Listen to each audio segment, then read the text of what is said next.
ایک سوال یہ تحریر فرمایا ہے کہ زکوٰۃ کی رقم جو انکم ٹیکس دیا ہے اس میں سے نکال کر ادا کی جا سکتی، اور کسی صاحب نے اسے جائز لکھا ہے۔ مثلا انکم ٹیکس تھا، فرض کر لیجئے 10,000 روپے، تو اب 10,000 روپے میں سے، اور زکوٰۃ کتنی تھی؟ زکوٰۃ کی رقم جو انکم ٹیکس دیا ہے اس میں سے نکال لی جائے۔ اب زکوٰۃ تھی 5,000 روپے، تو 5,000 زکوٰۃ کے لوگوں کو دے دیے جائیں اور حکومت کو 5,000 دیے جائیں ٹیکس کے، یا اس کے برعکس کہ 10,000 روپے زکوٰۃ تھی تو 5,000 ادھر دے دیے، 5,000 حکومت کو ٹیکس دے دیا۔ یہ نہیں ہو سکتا۔ ٹیکس کے سلسلے میں اگر ہمارے ہاں کی آپ بات کرتے ہیں، پاکستان میں، ان ممالک میں، تو جہاں پر آدمی کو یہ یقین ہو کہ میرا ٹیکس لے کر گورنمنٹ اسے ناجائز کاموں میں خرچ کرتی ہے اور عوام کو اس کے اثرات ثمرات نہیں ملتے، تو وہاں پر ٹیکس سے اپنے آپ کو ٹیکس دینے سے بچانا یہ شرعاً جائز۔ ٹیکس کا پیسہ لے کے حکومت اسے اپنی اللے تللے اس پہ خرچ کرتی ہے۔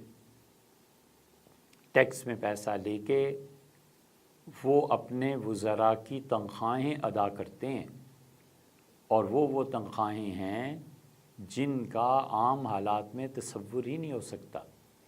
ٹیکس کا پیسہ لے کے عوام کو تعلیم سے محروم کر کے، اور ان کے بچے اسی ٹیکس کے پیسے پہ جا کر فارن میں بڑی بڑی یونیورسٹیز میں پڑھتے ہیں، اور ٹیکس کی رقم لے کر پھر اس پہ اپنا علاج کرانے، پہلے تو سیکٹری سے لے کے اور صدر مملکت تک سب جا سکتے تھے، معلوم نہیں اب صرف وزراء کے لیے سیکٹریز ابھی بھی اس میں شامل ہیں۔ بہرحال ٹیکس کا پیسہ لے کے اور وہاں جا کر اپنے علاج کرانا سرکاری خرچے پہ، اور سال ہا سال گزر جانے کے باوجود اپنے ملک میں اس درجے کے ہسپتال نہ قائم کرنا جہاں عام فرد کا علاج اور صدر مملکت کا علاج برابر ہو، اور بہت سی مثالیں ایسی ملیں گی۔ پریزیڈنسی، پرائم منسٹر ہاؤس، ساری روڈز کو ٹھیک کرنا، اور شہر کی روڈز میں کھڈوں کا پڑنا، گاڑیوں کا ٹکرا کر تباہ ہونا، بارش کی صورت میں پانی کا گڑھوں میں بھر جانا، نمازیوں کے کپڑے ناپاک ہونا، یہ سب آئے دن کے قصے ہیں۔ اگر ٹیکس دینے میں صورتحال یہ ہو جائے اور حکومت وقت یہ سارا پیسہ ہڑپ کر کے اپنی عیاشیوں پہ صرف کرے، تو وہاں پہ ٹیکس سے بچنا جائز ہے۔ یہی وہ فتویٰ تھا جس کی بنیاد پہ امام سرخسی رحمۃ اللہ علیہ کو جیل کا سامنا کرنا پڑا تھا۔ اور جہاں پر ٹیکس صحیح معنی میں خرچ ہو رہا ہو وہاں ٹیکس کا بچانا بھی جائز ہے، جب پتہ ہو کہ حکومت اس پیسے کو ہماری فلاح و بہبود کے لیے خرچ کرتی ہے، ہمارے لیے روڈز بناتی ہے، ہمارے بچوں کے لیے تعلیمی ادارے بناتی ہے۔ ہمارے ہاں جو بے روزگار لوگ ہیں انہیں روزگار دیتی ہے، جن کے پاس گھر سر چھپانے کو جگہ نہیں ہے، میونسپل کمیٹی یا میونسپیلٹی ان کے لیے گھر بنا کے مفت میں انہیں رہنے کی اجازت دیتی۔ جہاں اتنے اچھے اور فلاحی کام ہو رہے ہوں وہاں ٹیکس کا بچانا پھر وہ جائز بھی نہیں، تاکہ دونوں اطراف اپنا اپنا کام کرتے رہیں اور بیلنس قائم رہے۔ رہ گئی یہ بات کہ زکوٰۃ کا پیسہ، تو زکوٰۃ کا پیسہ خالصتاً ایک غریب کا حق بنتا ہے،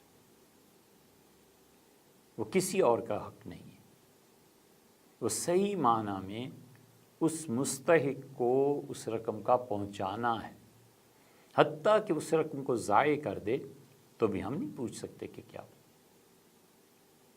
ایک آدمی کو آپ نے 1,00,000 زکوٰۃ کا دیا اور اس نے آپ کے سامنے اٹھا کر اسے دریا میں پھینک دیا، آگ لگا دی،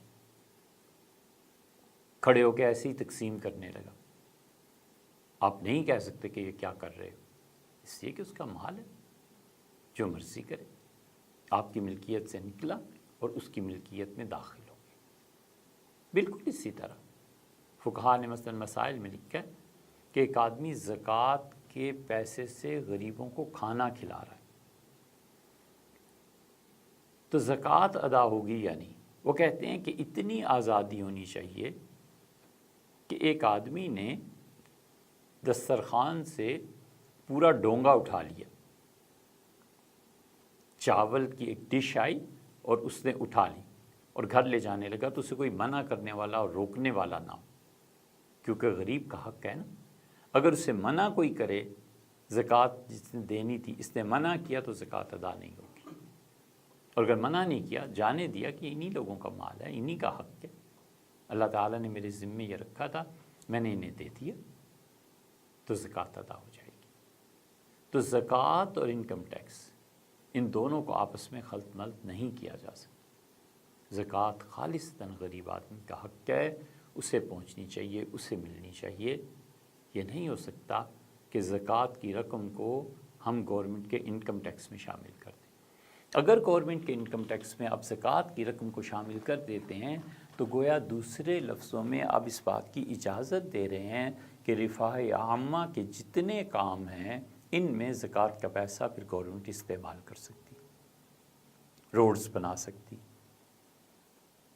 گورنمنٹ چاہے کہ کل کو یونیورسٹی بنائے تو یونیورسٹی بنا سکتی۔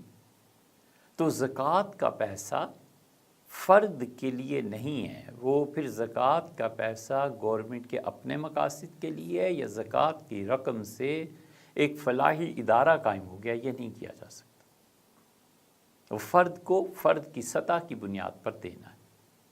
گورنمنٹ کو اجازت دے دیں تو بہت سے غریبوں کو کہہ دے گی کہ جاؤ حج کراؤ، اس پہ تو خیر پھر بھی بحث کسی اور طرح سے سوچی جا سکتی ہے، لیکن گورنمنٹ کو یا کسی بھی پارٹی کو اجازت دے دینا کہ آپ زکوٰۃ کا فنڈ اکٹھا کر کے اس سے اجتماعی مقاصد کے لیے استعمال کریں، تو پارٹی کہتی ہے کہ ہم نے چونکہ الیکشن لڑنا ہے اور الیکشن کے ذریعے ہم پھر جمہوریت میں جائیں گے اور اسلام آ جائے گا، لہٰذا اس مرتبہ 1 ارب روپیہ جو زکوٰۃ کا جمع ہوا ہے اس سے الیکشن کمپین چلائیں گے تاکہ اسلام اس ملک میں آئے، تو کون پھر روکے گا؟ وہ کہیں گے ہم تو جہاد کر رہے ہیں، ہم تو اسلام کو پھیلا رہے ہیں۔ ایک اور پارٹی اٹھتی ہے اور وہ کہتی ہے کہ چونکہ ملک میں بے حیائی بہت زیادہ بڑھ گئی ہے اور کرپشن بہت عام ہو گئی ہے، اور اس کا حل یہ ہے کہ ان لوگوں کو مارو۔ اب مارنے کے لیے بندوق چاہیے، اس کے لیے پیسہ چاہیے، تو کہتے ہیں کہ 10 کروڑ روپیہ جو زکوٰۃ کا آ رہا ہے اس سے ایمونیشن خرید کے ہم اپنے جوانوں کو دے دیں، ہر کالج اور یونیورسٹی کے ہماری جماعت کے بچے اس اسلحے کو استعمال بھی کریں، اور جب وہ آخری سال تعلیم کا پہنچ گیا تو اس کے بعد جھوٹے بہانے کر کے 2 سال ہاسٹلز میں پڑے رہیں، اور ہاسٹلز کے کمرے زکوٰۃ کے اس پیسے سے خریدے ہوئے اسلحے کے گودام بن جائیں۔ تو یہ سارا پیسہ جو آ رہا ہے یہ زکوٰۃ کے نام پہ تو آ رہا ہے۔ کون اس کی اجازت دے سکتا ہے؟ کون کہہ سکتا ہے کہ رفاہ عامہ کے کام میں زکوٰۃ کے پیسے کو استعمال کیا جائے؟ فقہا نے منع لکھا ہے کہ محلے میں اگر کنواں کھودنا ہے تو اس میں زکوٰۃ کے پیسے استعمال کیے جائیں، وہ اجازت نہیں دیتے۔ کہتے ہیں زکوٰۃ خالصتاً غریب لوگوں کا حق ہے، آپ انہیں دیں۔ یہ تو نہیں ہو سکتا مسجد بنانی ہے تو اس کے لیے الگ فنڈنگ کریں، کنواں کھودنا ہے تو اس کے لیے الگ سے پیسے جمع کریں۔ یہ تو نہیں کیا جا سکتا کہ زکوٰۃ کے پیسے سے غریب کو محروم رکھا جائے اور روڈ بنا دی جائے۔ شریعت نے اس کی اجازت نہیں دی۔ اس سے جن صاحب نے بھی کہا ہے کم سے کم حنفی فقہ میں ایسی گنجائش نہیں ہے، اور فقہا نے اس کی اجازت نہیں۔